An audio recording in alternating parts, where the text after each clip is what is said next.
Hello everyone, welcome back to my channel. तो यहाँ पे हम देखेंगे आज के 20 सितंबर में हमें आज क्या क्या पढ़ना है। तो चलिए स्टार्ट करते हैं। पहले पेज पे देखो, यहाँ पे है government introduces women quota bill in Lok Sabha. तो गवर्नमेंट ने क्या किया है, इंट्रोड्यूस किया है वुमेन कोटा बिल लोकसभा में। PM call for a consensus. अब देखो इसमें क्या बात हो रही है। इसमें कहा जा रहा है historic move after the special session shifted to the new parliament house. तो आपको पता है अब जो सेशन है, स्पेशल सेशन, वो शिफ्ट हो गया कहाँ पे, न्यू पार्लियामेंट हाउस में। ठीक है, अभी जो बना है उसकी बात की जा रही है यहाँ पे। न्यू पार्लियामेंट हाउस जो बना है वहाँ पे अब क्या हो गया है, शिफ्ट हो गया है। ठीक है, सारे सेशन मतलब स्पेशल सेशन। तो क्या कहा जा रहा है, ट्यूसडे को ऐसा किया गया, with Narendra Modi introduced women reservation bill. तो यहाँ पे क्या आया है, इंट्रोड्यूस किया गया है वुमेन रिजर्वेशन बिल। कहाँ पे, लोकसभा में। To reserve 1/3 of the seat in the Lok Sabha and assembly for women. तो औरतों के लिए 1/3, ठीक है, वुमेन्स के लिए 1/3 रिजर्व सीट की बात की गई है लोकसभा में। इम्पॉर्टेंट है ये हमें याद रखना है। अब जैसे वुमेन रिजर्वेशन की आई तो हमें वुमेन रिजर्वेशन का ठीक है, और हमें रिजर्वेशन के बारे में भी पढ़ना ज़रूरी है। ठीक है, ओके, कि किसको किसको रिजर्वेशन मिली है ये भी हमें जानना रहता है। अब यहाँ पे क्या कहा जा रहा है, द कॉन्स्टिट्यूशन 128th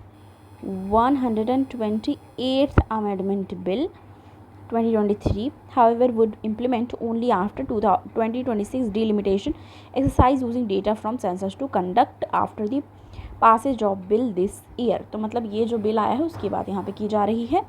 कहा जा रहा है the reservation in the Lok Sabha can hence be implemented only in the Lok Sabha election. तो कहा जा रहा है कि जो रिजर्वेशन है, ठीक है, रिजर्वेशन है जो लोकसभा में, वो इम्प्लीमेंट किया जाएगा सिर्फ और सिर्फ लोकसभा के इलेक्शन में, जो कि 2029 में होगा, नॉट इन 2024। मतलब जो ये अभी लाया गया है रिजर्वेशन फॉर वुमेन लोकसभा में, वो 2029 वाले इलेक्शंस में होगा, ना कि 2024 वाले में। तो ये याद रखना है। The PM appealed to both house to pass the bill by consensus. तो पीएम ने कहा है कि दोनों हाउस को पास करना चाहिए ये बिल। यूनियन लॉ मिनिस्टर जो हैं Arjun Meghwal, who introduce the bill, say going by the house current strength the number of women would rise. मतलब जितनी वुमेन है वो टू 181 फ्रॉम 82। अभी 82 हैं, तो 82 से कितनी बढ़ जाएंगी, 181 once law come into force. जैसे ये लॉ लागू हो जाएगा तो 82 से 181 हो जाएंगे। तो आप समझ लो कितना डिफरेंसेस आएगा। तो एक तरीके से बहुत ही इम्पॉर्टेंट ये बिल है, women reservation, women quota bill जो आया लोकसभा में, वुमेन के रिजर्वेशन के लिए लोकसभा में। तो ये कहा जा रहा है 2029 तक से इसको लागू किया जाएगा, ना कि 2024 से। ठीक है, आगे आ जाएंगे हम और देखेंगे हमें और कौन सा पढ़ना है। यहाँ पे देखो हमारा आर्ट एंड कल्चर से रिलेटेड है ये। 3 Hoysala temple declared world heritage site. तो जो 3 होयसाला टेम्पल है उनको वर्ल्ड हेरिटेज साइट डिक्लेयर किया गया है। अब देखेंगे वो कौन कौन सा है। Okay, Hoysala temple at Belur. कहाँ का है होयसाला टेम्पल, ये देखो, बेल्लूर का, हेल्बिट का एंड सोमनाथपुर का। और ये सारे कहाँ पे है, कर्नाटका में। ठीक है, उसको डिक्लेयर कर दिया गया है यूनेस्को वर्ल्ड हेरिटेज साइट में। मंडे को ऐसा किया गया है। Move that will bridge global recognition and prospect of increase in the international tourism. अब ये कहा जा रहा है कि ये एक मूव जो लिया गया है, इसको वर्ल्ड हेरिटेज साइट में शामिल किया गया है, ये एक ग्लोबल रिकग्निशन दिलाएगा इस प्लेस को, और इंटरनेशनल टूरिज्म भी यहाँ का बढ़ेगा। यहाँ पे कहा जा रहा है द चन्नकेस्वा टेम्पल। यहाँ पे एक टेम्पल है जिसकी बात की जा रही है, चन्नकेस्वा टेम्पल, जो बेल्लूर में है, Belur. And the Hoysaleswara temple है, और बोथ इन हसन डिस्ट्रिक्ट, जो कि दोनों के दोनों हसन डिस्ट्रिक्ट में है, have been one of the UNESCO tentative list since 2025। देखो टेंटेटिव लिस्ट का मतलब जान लो। टेंटेटिव का मतलब, जैसे अगर कोई रिजल्ट भी होता है जो जब तक नहीं आया रहता, हम क्या कहते हैं, टेंटेटिव है, मतलब उसे आना है। तो ये एक तरीके से टेंटेटिव लिस्ट में था कि हाँ ये शामिल होगा, पर हुआ नहीं था। और ये कब से था, 2014 से। The Keshwa temple at Somnathpur, और जो केशवा टेम्पल है सोमनाथपुर का, जो कि मैसूरू डिस्ट्रिक्ट में है, was appended to the other 2 monument under the tentative list, और वो भी टेंटेटिव लिस्ट में है। And all 3 were officially nominated by the centre as India's entry for 2022-23 in February. तो अभी कौन से 3 किए गए हैं उसका हमने जिक्र यहाँ से कर लिया है ऑलरेडी। ओके अब क्या कहा जा रहा है, the archaeological survey of India ASI की बात की जाए, से the coming together of creative genius architectural eclecticism and symbolism into this outstanding sacred architecture make this Hoysala temple at true at art and their inscription in an honor for India and entire world heritage community. तो ये सारी चीज़ें यहाँ पे है। और क्या कहा जा रहा है आगे से देखेंगे। An expert from international commission on monument and site, तो जो एक्सपर्ट हैं international commission on monument and sites के, उन्होंने क्या किया है, कंक्लूड किया है site visit covering all 3 temples, मतलब उन्होंने तीनों टेम्पल पे विजिट किया last year, and monument were officially inscribed at UNESCO world heritage site में उनको क्या कर दिया गया, इंक्लूड कर दिया गया during the 25th session of world heritage committee of Riyadh Saudi Arabia. तो ये 25th सेशन था, ये भी लाइन यहाँ से याद रखनी है कि जैसे ये पूछ ले कि हाँ ये ऐड हुए, और जो 25th सेशन है उसकी जगह 28 लिख दे या 24 लिख दे, कुछ भी लिख दे, 44 लिख दे, तो हमें ये जानना ज़रूरी होगा कि हाँ ये 45th सेशन था World Heritage Committee Riyadh Saudi Arabia का। All 3 temples are protected by ASI। अब ये तीनों टेम्पल हैं जो वो किसके द्वारा प्रोटेक्टेड हो रहे हैं, ASI के द्वारा, and nominations were entered at the sacred ensembles of Hoysala. तो इसको नाम क्या दिया गया, ये लाइन याद रखनी है यहाँ से, याद रखनी यहाँ से, the sacred emblem of Hoysala. Hoysala temple are known for evolving a distinct style that is ornated with temple architecture. Following material used in the temple construction is schist, which is also known as soapstone, जिसको soapstone भी कहते हैं, and are soft and amenable of carving. अब आपको एक homework के तौर पे मतलब एक चीज़ करनी है, आपको होयसाला के बारे में कमेंट सेक्शन में जो भी लाइनें हैं, 4-5 लाइन, 2-4 लाइन, जो भी आपको जाना है अपने एनिशिएंट या तो फिर एनिशिएंट के NCERT में या एनिशिएंट के आपके कोई भी नोट्स है वहाँ पे होयसाला के बारे में कम से कम 4 पॉइंट आपको, 4 लाइन आपको कमेंट सेक्शन में लिखना है। ठीक है, अब से हम ऐसा करने वाले हैं, ठीक है, कि हमेशा हम ऐसा करेंगे। आप सब कमेंट सेक्शन में होयसाला के बारे में लिखेंगे, ठीक है, कि क्या क्या चीज़ें वहाँ की विशेषताएं क्या हैं, क्या किस लिए हम पढ़ते हैं उनके बारे में। फिर उसके बाद एक शॉर्ट वीडियो टाइप, फिर बाद में पहले सबका कमेंट देखने के बाद फिर एक बन जाएगा। हालांकि ये आपके लिए ज़्यादा बेस्ट होगा कि आप उस तरीके से अपने उस पॉइंट को पढ़ भी लेंगे। ठीक है, तो आप कमेंट में बताना होयसाला से रिलेटेड। नेक्स्ट आ जाएंगे हम एडिटोरियल वाले पेज पे आ गए हैं। The mantras that powered success है G20 समिट। G20 समिट अभी कंक्लूड हुआ है न्यू दिल्ली में, तो उसके बाद ये सारी चीज़ें बात की जा रही है। यहाँ पे बात की जाए G20 summit, specially the new Delhi leader declaration, जो कहा गया throughout the G20 presidency no ministerial meeting has been able to issue a joint statement, and sherpas most close involve with the negotiation said they often thought that they could not bring all G20 members on board in context of the language on the document, especially on the subject of Ukraine। तो Ukraine का क्या चीज़ें हुई, ये सारी बातें यहाँ पे की जा रही है। मल्टीलेटरल फैक्टर की बात की जा रही है। कहा जा रहा है to begin with it's clear that desire to support multilateralism is what drove the consensus. और यहाँ पे वेस्टर्न ब्लॉक की बात की जा रही है, तो इसमें देखना है क्या कहा जा रहा है। द वेस्टर्न ब्लॉक कंप्राइजेस, में क्या क्या आता है वेस्टर्न ब्लॉक में, G7 कंट्रीज़ आती हैं, जिसमें कनाडा है, फ्रांस है, Germany, Italy, Japan and UK and US है। ठीक है, तो ये वेस्टर्न ब्लॉक याद रखना है कि इसमें कौन कौन आता है।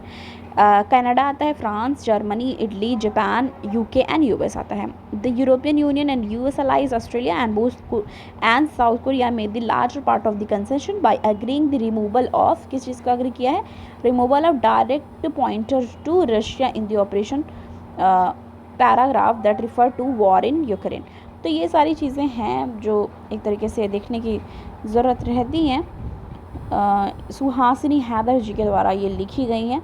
नेक्स्ट हम देखेंगे, यहाँ पे बात की जा रही है कावेरी वाटर मैनेजमेंट अथॉरिटी की शुड एक्ट। तो इसमें क्या देखेंगे, क्या बोला जा रहा है, with the pace and output of south west monsoon this year casting a shadow over the catchment area of Kaveri water in Karnataka and Kerala. Distress sharing formula is back in focus. Recent submission by Tamil Nadu and Karnataka, as well as deposition of Kaveri Water Management Authority before Supreme Court of India, only reinforce the needed for an early formula that is acceptable for all. तो Kaveri water के बारे में यहाँ बात हुई है. Position taken by Karnataka and Tamil Nadu would not deter the authority from funding the formula. इसके सब बारे में जो चीज़ें हैं हम शॉर्ट नोट में अपने डिस्कस करेंगे. ओके, क्योंकि वीडियो हमेशा बहुत लंबी हो जाती है. आगे आ जाएंगे. टेस्ट एंड कॉन्टेस्ट वाले पेज पे आ गए हैं. इसमें बात की जा रही है simultaneous poll do state have to say. तो समरी में देखेंगे क्या कहा जा रहा है. इसमें कहा जा रहा है constitution was envisioned as living document. आपको पता है हमारा जो कॉन्स्टिट्यूशन है उसको लिविंग डॉक्यूमेंट के तौर पे लिया जाता है, capable of morphing and need of the times. ठीक है, ये एक लिविंग डॉक्यूमेंट्स के तौर पे जाना जाता है. आर्टिकल 368 जो है वो क्या करती है, गवर्न करती है प्रोसेस ऑफ अमेंडिंग कॉन्स्टिट्यूशन. तो ये लाइन आपको याद रखनी है. जैसे अगर कोई ये पूछे कि किस आर्टिकल के तहत ये होता है कि अमेंड कर सकते हैं कॉन्स्टिट्यूशन को, तो आपको याद रहना चाहिए आर्टिकल 368. ठीक है, ओके. अब क्या कहा जाता है, constitutional provision that require ratification by state in order to amend are specifically listed in the provision of article 368(2). Easy, देखो कैसे. आपने आर्टिकल 368 याद कर लिया कि अमेंड करने के लिए कॉन्स्टिट्यूशन को है. अब ये अगर आपको याद रखना हो कि अच्छा रेटिफिकेशन के लिए क्या रहेगा, रिक्वायर रेटिफिकेशन बाय स्टेट, मतलब स्टेट की रेटिफिकेशन भी ज़रूरत है. जैसे ये नहीं कि आप ऐसे ही अमेंड कर लिए, स्टेट की रेटिफिकेशन भी इम्पॉर्टेंट है. तो ऐसा आर्टिकल 368(2) में कहा गया है. And pertain to the federal structure of the constitution, they are commonly referred to as entrenched provision. जिसको क्या कहते हैं, ये इंट्रेंस्ड प्रोविज़न कहते हैं. इन अगस्त 2018, अगस्त 2018 में क्या कहा जा रहा है, the Law Commission of India chaired by Justice BS Chauhan release the draft report stipulating that simultaneous election are not feasible. तो कह रहा है जो साइमल्टेनियस इलेक्शन है are not feasible within the existing framework of the constitution. तो ये है. तो मतलब एक समरी के तौर पे हमको कुछ चीज़ें यहाँ से पता चली हैं कि आर्टिकल 368 के बारे में, और इसके जो स्टेट के रेटिफिकेशन की ज़रूरत है आर्टिकल 368(2) के बारे में. तो ये जस्ट समरी हमको यहाँ पे देख लेनी थी. हम आगे आ जाएंगे और देखेंगे और कौन सी चीज़ें हैं जो हमें पढ़नी हैं. ओके, तो ये सारे न्यूज़ वाले हैं. हाँ, यहाँ पे है central float new science award. क्या है देखते हैं. Nearly a year after deciding to cut the number of prizes annually, मतलब अभी हुआ है कि नंबर ऑफ प्राइजेस कट किए गए हैं annually by its minister, the union government is set to institute the Rashtriya Vigyan पुरस्कार. तो ये लाइन याद रखनी है, राष्ट्रीय विज्ञान पुरस्कार की बात यहाँ पे की जा रही है. ठीक है, इसमें 56 प्राइजेस रखे गए हैं फैसिलिटेट करने के लिए. किसको, साइंटिस्ट को, टेक्नोलॉजिस्ट को, इनोवेटर्स को. Okay, akin to the prestigious Padma Award, these award will not include any cash component. No cash नहीं होगा, ये याद रखना है आपको. कैश नहीं होगा. Instead they will likely bestow a certificate and medallion on the awardee. तो उनको सर्टिफिकेट मिलेगा और मेडल मिलेगा, पर पैसे नहीं मिलेंगे.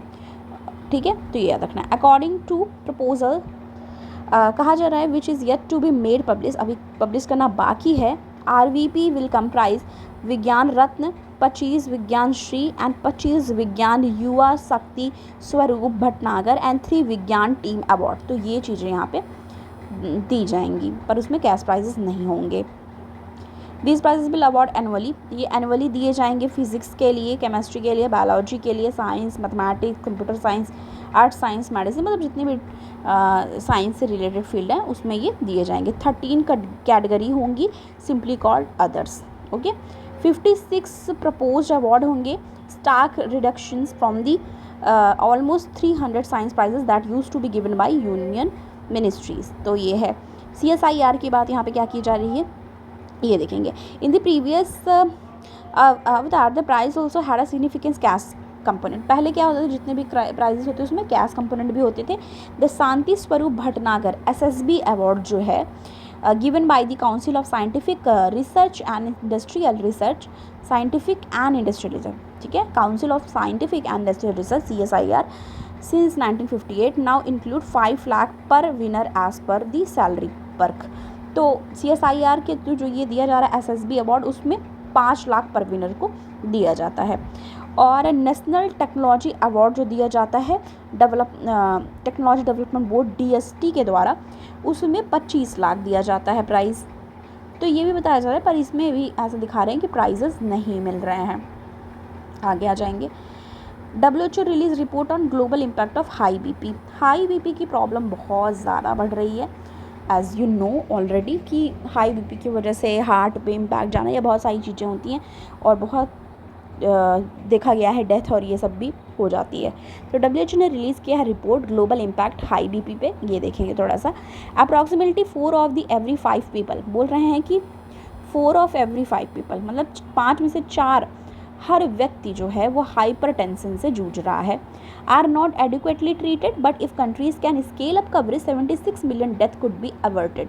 बोल रहे हैं 76 मिलियन डेथ्स देखे जाते हैं इसकी वजह से, और ये कहाँ कब से कब के बीच में देखे जा सकते हैं, ये बता रहे हैं 2023 से 2050, ऐसा WHO की रिपोर्ट में बताया गया है। State in the first ever report on the global impact of high blood pressure on Tuesday, उन्होंने बोला है। Hypertension is one of the major issue हो गया है। Hypertension is the most important risk factor for death and disability, और ये death और disability का कारण बन रही है high BP in the India, according to paper जो मतलब पब्लिश हुआ है उसके अकॉर्डिंग बता रहे हैं। और यहाँ पे और भी इन्होंने क्या बोला है, it add that less than 1/4 of the hypertensive patients in India had their blood pressure under control during 2016 and 2020। तो 2016 एंड 2020 में उन्होंने कंट्रोल में रखा था, दो this rate improve from previous year figure substantial different exit और, मतलब ये अभी जो हाई BP की प्रॉब्लम है वो बढ़ गई है। तो यहाँ से ये भी देखने की ज़रूरत है।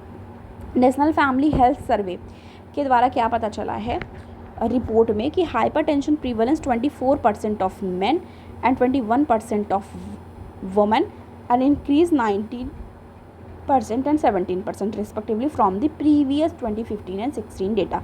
मतलब 15-16 डेटा के बाद ये देखा गया कि बढ़ गया है, 24 और 21 हो गया है, ठीक है, इंक्रीज़ हो गया है। The India hypertension control initiative large scale hypertension intervention under the national health mission के थ्रू ये इस पे बोला जा रहा है कि ज़्यादा ध्यान देने की ज़रूरत है। WHO रिपोर्ट की बात करें, WHO report stated that hypertension affect 1 in 3 adult. तो बोल रहे हैं 1 in 3 एडल्ट्स को ये क्या कर रहा है, अफेक्ट कर रहा है। The common deadly conditions lead two stroke, इससे क्या क्या हो रहे हैं, स्ट्रोक की प्रॉब्लम, हार्ट अटैक की problem, heart failure, kidney damage and many others thing. तो ये यहाँ से इम्पॉर्टेंट हो गया है कि इसकी वजह से क्या क्या प्रॉब्लम हो रही है। कॉमन जो प्रॉब्लम हो रही है आप देखो तो स्ट्रोक आ जा रहा है, जैसे ब्रेन स्ट्रोक और ये सब हो रहा है, हार्ट अटैक की प्रॉब्लम हो रही है, हार्ट फेलर हो रहे हैं, किडनी डैमेज और बहुत सारे हेल्थ प्रॉब्लम्स देखने को मिल रहे हैं। Number of peoples living with the hypertension, मतलब जिनके हाइपरटेंशन है, जैसे ब्लड प्रेशर 140/90 mm और हाइयर होता है, उनको क्या करना पड़ता है, मेडिकेशन लेने की ज़रूरत पड़ती है, ठीक है, डबल बिटवीन 1990 एंड 2019 फ्रॉम 50। तो ये एक चीज़ यहाँ पे ध्यान देने की ज़रूरत है। Nearly half of the people with the hypertension globally are currently unaware of the condition. अब बोल रहे हैं कि बहुत सारे लोगों को हाइपरटेंशन की प्रॉब्लम है पर वो अनअवेयर हैं इस चीज़ के बारे में। More than 3/4 of adult with hypertension live low and middle income countries. अब बोल रहे हैं कि देखो जो अडल्ट हैं जिनको हाइपरटेंशन है वो क्या कर रहे हैं, वो लो और ज़्यादातर मिडिल इनकम कंट्रीज़ में देखने को मिलते हैं। वे टू वे कैसे हम इसको से लड़ सकते हैं, तो recommending way to win the race world organisation, ठीक है, WHO ने क्या किया है, state that lifestyle change such as eating a healthier diet, मतलब हेल्दियर डाइट खाने की बात करी गई है। क्विटिंग टोबैको मना किया गया है। Being more active can help lower blood pressure, ज़्यादा से ज़्यादा एक्टिव रहने की बात करी गई है। Some people may need medication, और कुछ लोगों को ज़रूरत है मेडिसिन की भी। Prevention, early detections and effective management of hypertension are among the most cost effective intervention in the healthcare and should be prioritized by countries as part of their national health benefit package of the offered the primary care level। अब देखो मतलब क्या बोल रहे हैं कि पहले पता चल जाए तो हम उसके लिए चीज़ें वो अवेयर हो सकते हैं और अपनी डाइट और हेल्दी डाइट ले सकते हैं, ज़्यादा से ज़्यादा एक्टिव रहें और मेडिकेशंस भी लें। कुछ लोगों को लेनी पड़ती है। The economic benefits of improve hypertension treatment programmes ओवरवेग the cost of 18 to 1 notes to WHO। अच्छा, हाँ, ये कहा जाता है कि हाइपरटेंशन can be control effectively with the simple low cost medication regime and yet only about 1 to 5 people have controlled it। तो एक तरीके से हाइपरटेंशन कितनी बड़ी प्रॉब्लम हो गई ये हम यहाँ से देख सकते हैं। आगे बढ़ जाएंगे, जो कुछ भी छोटा होगा हम अपने शॉर्ट नोट में इसको कवर कर लेंगे। तो देखते हैं साइंस का पेज आया है कि नहीं। साइंस का ये पेज है, इसमें क्या बात कही जा रही है, the green Nach in the online food delivery lower plastic pollution के बारे में बात हो रही है यहाँ पे। वो सब चीज़ें जो भी हैं हमारी, जो भी छुट्टी हैं, जो भी चीज़ें हैं वो हम शॉर्ट नोट पे अपने डिस्कस कर लेंगे। Thank you so much. मिलती हूँ मैं आपको नेक्स्ट वीडियो के साथ। वीडियो पसंद आए आप लाइक करें, ज़्यादा से ज़्यादा शेयर करें, चैनल पर नए हैं सब्सक्राइब करना ना भूलें। मिलती हूँ नेक्स्ट वीडियो के साथ। Thanks for watching. Thank you.